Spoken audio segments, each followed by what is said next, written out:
Saudações, tenho a felicidade de anunciar um novo programa Saudações, agora para discutir licitações com meu amigo Dr. Jonathan Fernandes. E logo após a vinheta.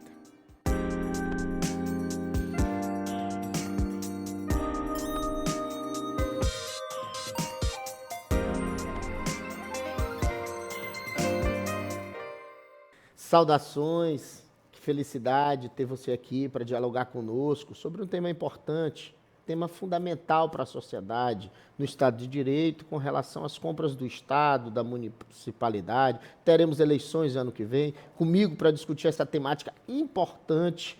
São peculiaridades da nova lei de licitações. Nós já discutimos isso aqui, meu querido amigo Jonathan Fernandes. Bom dia a todos. É uma honra, Ted Anderson, sempre estar aqui no seu programa para discutir temas relevantes, inclusive no que tange a licitações, que é algo muito importante para a sociedade e para os empresários, a municipalidade, em geral. Muito importante e é uma satisfação muito grande estar aqui com você. Jonathan, nós já discutimos alguns tópicos no que se refere a essa nova lei de licitações aqui no programa Saudações. Sim. Já fizemos essa discussão. E temos eleições municipais no ano que vem. Então é importante que a gente dê uma espécie de angulação para essas compras, principalmente com relação a prefeituras, às municipalidades.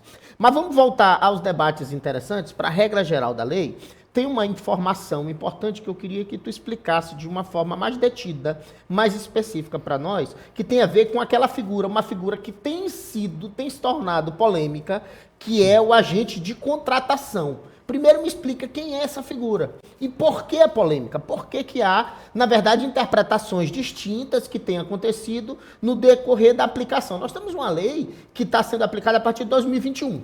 Nós estamos agora já com mais de 2 anos de aplicação dessa lei, né? Sim. Teoricamente, em conjunto com a lei anterior de licitações. Então, explica para nós primeiro quem é essa figura, o agente de contratação. Pronto. O agente de contratação, Ted, ele vem para ser aquela pessoa, aquela figura no ramo da administração pública, como o gerenciador daquelas contrataçõlas, tá? E o que vem acontecendo, a grande polêmica que gera em torno dessa figura, que ele é o responsável pelas compras dentro do órgão municipal, estadual, federal, é que exige-se que ele seja efetivo ou empregado público. Sim. E aí a divergência, né, em alguns doutrinadores, alguns estudiosos do ramo, que define que ele pode ser um comissionado, tá? E isso dentro da essa figura não era a figura que já existia, o comissionado? Não já era antes? Antes, como é que funcionava? O prefeito ia lá, teoricamente, escolhia aquela pessoa mais próxima a ele. De confiança, né? No geral, não era funcionário público, não era regra. No geral, era mesmo um contratado, era um indicado, era um comissionado. E esse cara exercia tudo o que acontecia, todas as compras do município, quer dizer, um cargo de extrema responsabilidade, porque nós estamos falando aí do acesso financeiro, do momento, de mexer no dinheiro da municipalidade. E aí o que acontece? Eu acredito que a nova lei de licitação, ela começou a vir com uma ideia de moralizar essa questão, né? Por isso que ela trouxe essa imposição. Então vamos lá. E aí a figura geralmente era o pregoeiro. Pregoeiro. Né? Pregoeiro. E aí passa a ser agora o agente de contratação, ali o gestor, e que ele também pode ser o pregoeiro. Perfeito. Então, só que a exigência do cargo efetivo ou empregado público. Então, tem alguns municípios ao longo do Brasil aí que estão regulamentando a lei, botando como se fosse exigência do cargo comissionado, que eu discordo plenamente. Tá? Inclusive, é muito satisfatório falar que o TCE do Maranhão já se posicionou sobre a temática e disse que os municípios do Maranhão têm que ter efetivo emprego. Tem havido uma interpretação errada da lei ou é malandragem? Porque assim, quando tu me apresentaste essa discussão e nós demos um curso, estamos preparando para o ano vindouro agora, um curso completo sobre licitações, um estudo profundo, treinando as pessoas a aplicação dessa lei de licitação, mas me diz uma coisa, na leitura do texto da nova lei, é claro e específico que é necessário que haja essa indicação, agente de contratação, a partir de um funcionário estável.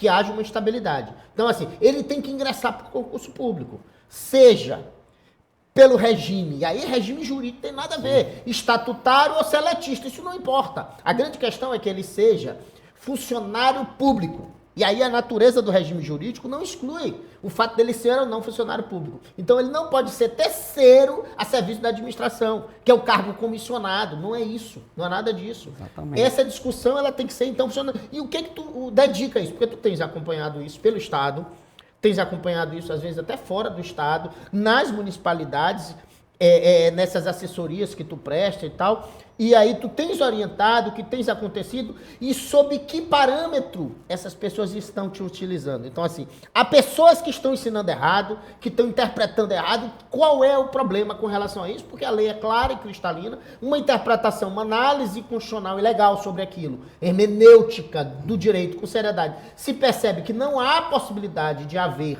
na verdade, um cargo comissionado exercendo essa função, que é da natureza da lei e da clareza da lei específica. Fala para nós o que tem acontecido. E aí, saindo um pouco da parte, a gente sabe que a gente controla, domina a parte do direito, mas, assim, pela tua experiência prática nisso, tu tens percebido que é uma questão de equívoco jurídico ou malandragem política?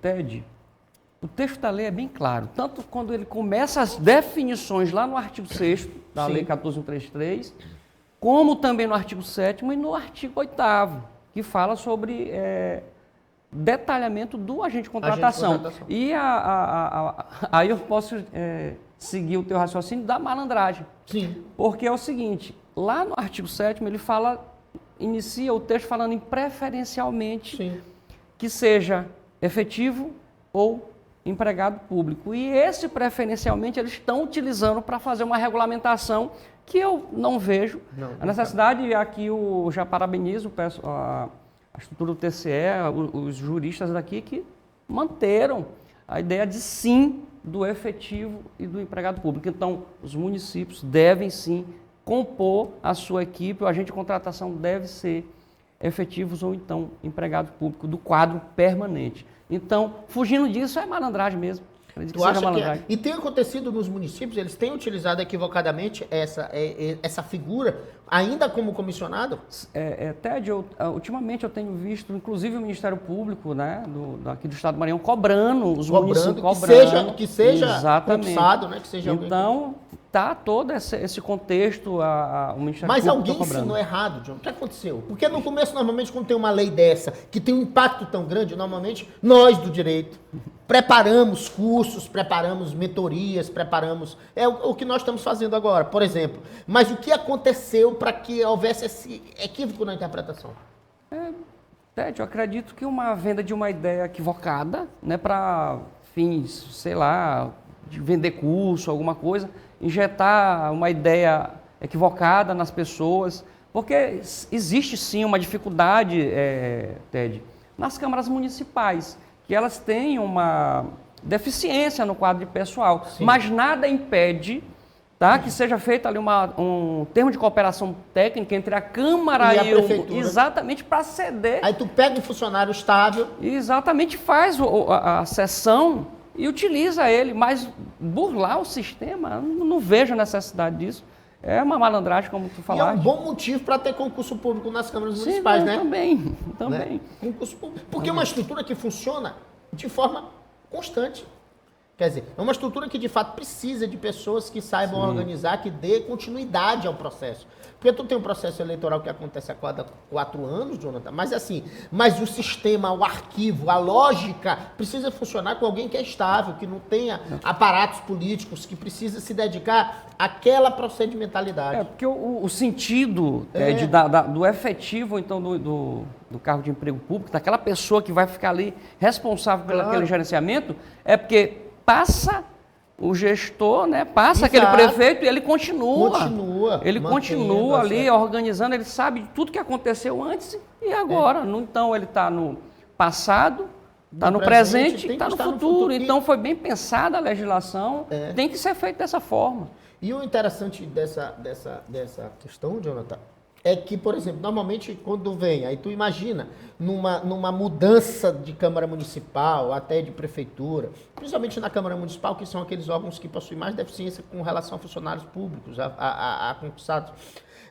Às vezes tu muda um número tão grande de vereadores, gestão daquilo outro, que aquela pessoa está lá e não sabe, nunca foi vereador, não tem ideia de como funciona o sistema. Então, é necessário que hajam pessoas experientes, que tenham continuidade naquele processo. Mas vamos lá, essa discussão do agente de contratação, me parece que há uma interpretação equivocada que tem acontecido e deve ser regulamentada, deve ser revista, principalmente para aqueles municípios que estão fazendo. Isso não tem acontecido na União Federal, nos órgãos da administração federal, estadual? Não. Então, geralmente é nos municípios. Geralmente nos Municípios e câmaras municipais. Grandes ou pequenos? Porque aí nós estamos falando, por exemplo, vou te trazer um exemplo. São Luís, que é uma capital com mais de 1 milhão de habitantes. E aí tu tem aqueles pequenos municípios com 5 mil habitantes. Pela tua experiência, é só uma informação estatística, se tu tiveres essa informação. Ela tem acontecido mais em qual número de lugares? Todos? É bem variado, Ted. Inclusive, Minas Gerais, salvo engano, Minas Gerais, ele fez uma regulamentação fugindo do contexto. Não, no município. Um determinado município. Fez completamente diferente. Então, completamente diferente. O Tribunal de Contas de lá também, ele entende que pode ser. Lá em Minas.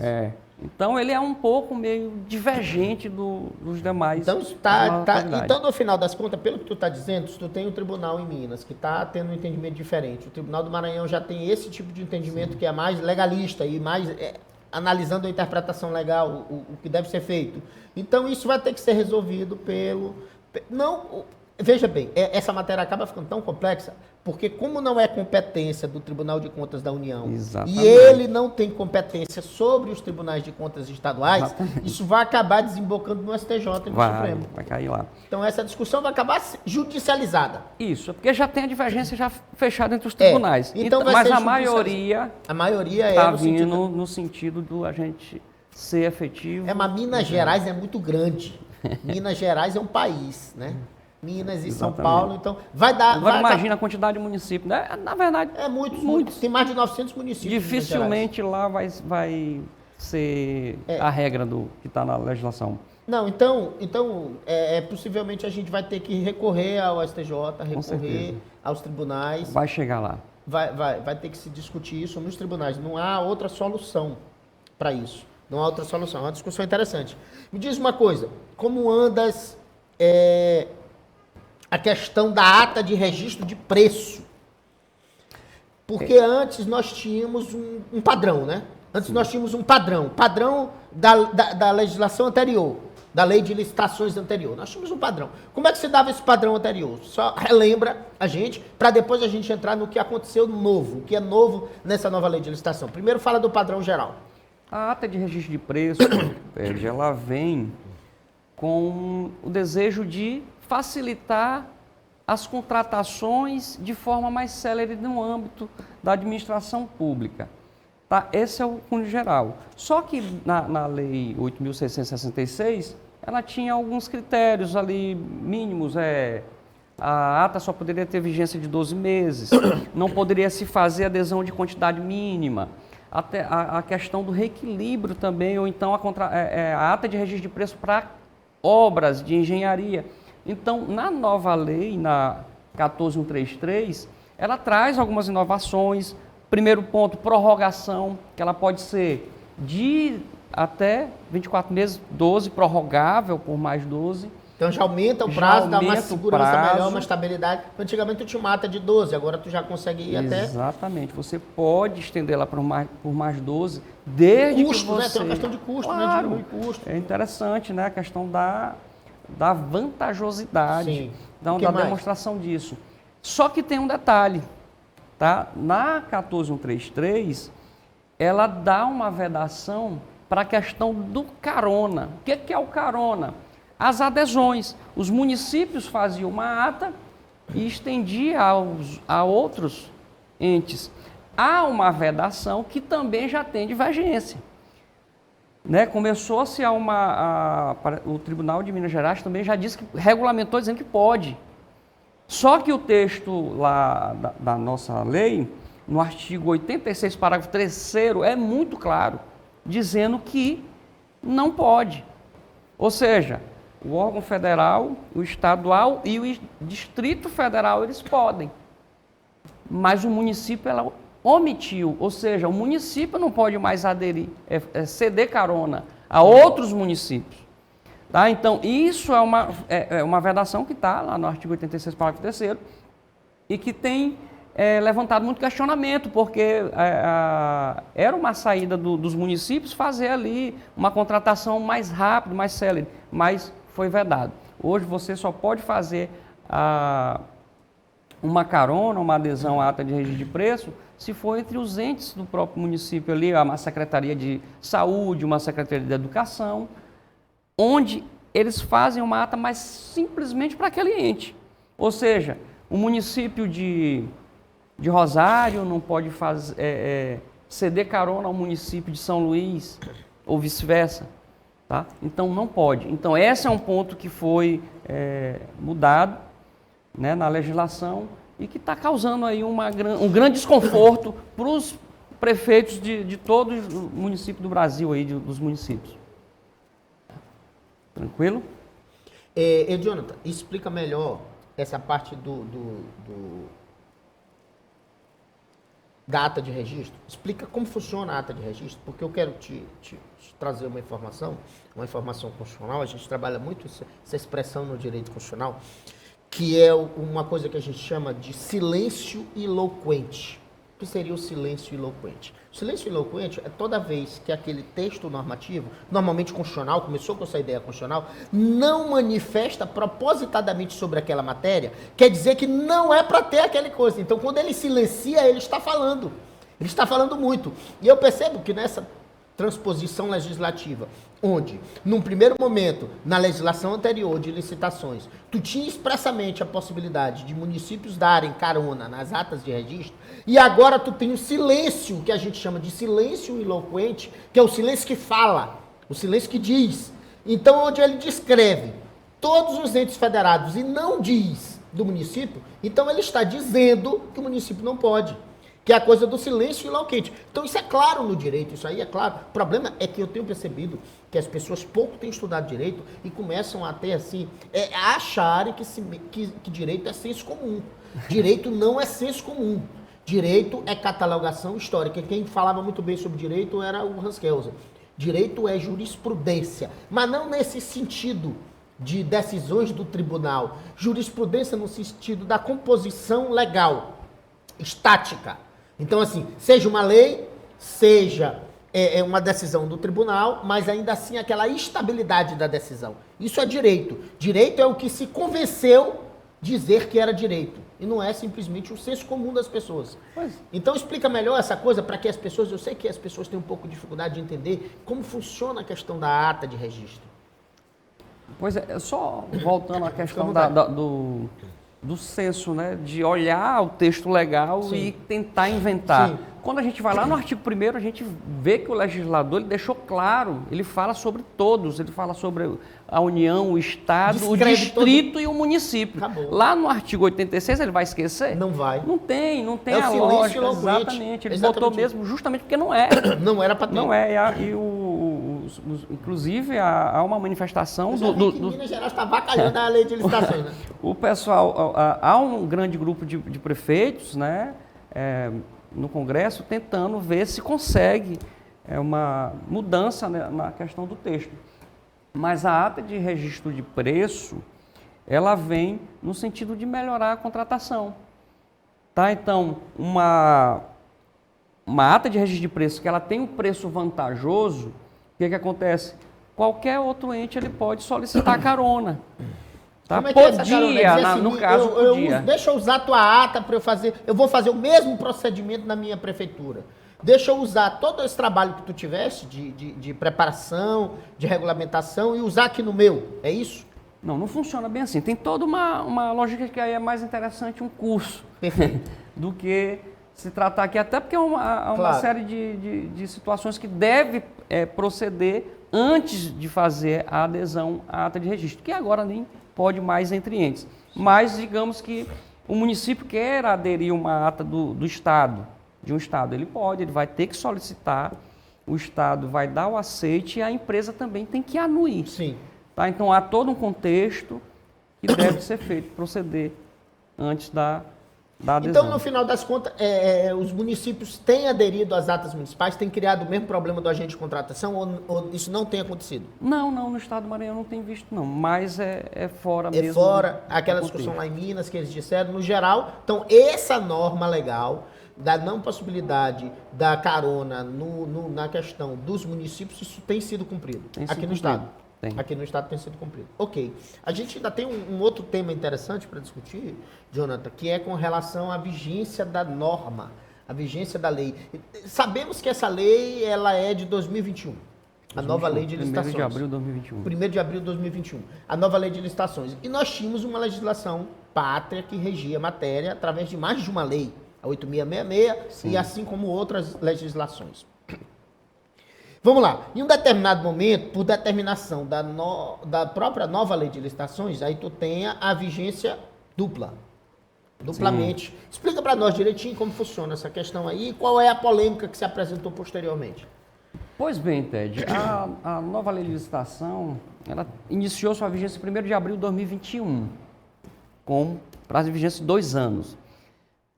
Juntamente com ela, a lei 8.666. E aí que é o problema. Observe só, quando estava chegando, porque ela ia perder sua vigência total, em 1º de abril de 2023. Segundo texto. 2023. Que aí são 2 anos, né? Que foi um prazo de 2 anos. Exatamente. O que aconteceu? Em 31 de março, foi editada a medida provisória pelo atual presidente Lula.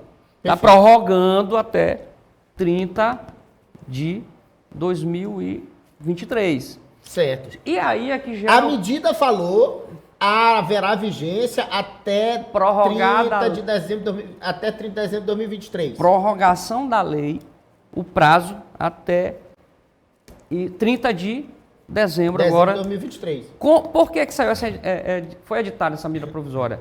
Houve uma marcha dos prefeitos. Ok. Não sei se você lembra, recorda, mas teve uma marcha dos prefeitos onde eles solicitaram isso e o presidente Lula editou a medida. Perfeito. Meu ponto de vista sobre a situação. Eu vejo um problema nessa questão dessa transição dessa medida provisória. Por quê, Ted? Porque a medida provisória, você que é constitucionalista sabe bem que o prazo dela, o povo fala 120 dias, mas é 60 prorrogável por mais. Exato. 60. E aí pode pegar o recesso parlamentar e pode chegar a 180 se estiver dentro do recesso. Exatamente. Mas olha só. Tem um processo legislativo, uma instrumentalização. E o que é que eu vejo? Quando eu pego todo aquele contexto... Todo mundo imagina, as pessoas imaginam, né? E isso eu sei porque eu sou constitucionalista, mas percebo as pessoas falando sobre isso o tempo todo que me perguntam, que o prazo é 120 dias. Sim. Não é nada disso. Pois é. Então é 60. Prorrogável por mais 60. Mas veja bem, tem que haver a prorrogação. A prorrogação é um processo legislativo. E aí o que é que eu quero chegar para passar para a sociedade? Quando a gente busca esse contexto no Palácio do Planalto, a gente vai ver as publicações, a gente não olha a prorrogação. E aí... Não há prorrogação. Eu até agora a galera está contando com 120. Eu não vi. Se tiver, que alguém apresente depois... Mas se tiver, vou te explicar. Se tiver... Tu te lembra que lá no Planalto, aquela publicação... Porque aqui no Brasil, acontece o seguinte... O princípio da publicidade é que dá legalidade à questão. Exatamente. O princípio da publicidade, que é um princípio constitucional. E da administração pública, tá lá no artigo 37. Da administração pública, mas não só da administração pública, do processo legislativo. Sem publicidade, não há estabilidade jurídica e não há vigência. Não pode haver vigência se não há a publicidade. Perfeito. Então, o que acontece, Jonathan, é o seguinte. Se houve a publicação, ela teria que estar descrita lá no texto da medida provisória.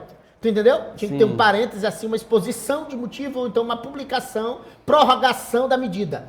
Exato. Ou então da lei. Então, está lá, tem essa informação? Não tem.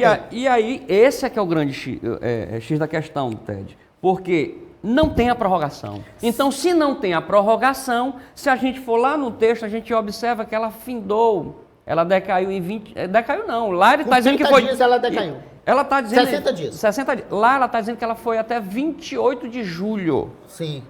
Só que não tem a prorrogação. Então para todos... 60. Exatamente. Então, para todos os efeitos, ela decaiu. No meu ponto de vista. Não, isso é técnico, é técnico. No meu ponto de vista. Da lei, da Não. Constituição. Só que o que aconteceu? Fizeram uma lei complementar no dia 28. Tipo para dizer assim, ó, ninguém tá olhando, ninguém viu. Bora botar aqui. Prorroga ela. Prorrogaram por lei complementar. Sim, não há problema. Poderia haver. Agora só pode prorrogar uma lei que existe. Exatamente, ela já tinha decaído. E a lei não existe mais. Tu entendeu? Sido revogada. Não. Se ela tinha sido revogada, aí eles erraram, eles estudaram pouco o direito constitucional e principalmente essa questão da estrutura da norma do ordenamento jurídico. Aí, Jonathan, tu tem que ir lá para a lei de introdução às normas do direito brasileiro, que é a LINDB, a nova LINDB, que ela vai falar sobre um instrumento que se chama repristinação. Então, o que ele tinha que dizer? Ele diz assim, eu volto à vigência a lei 8666 e as outras legislações, e dali eu dou uma vigência temporária.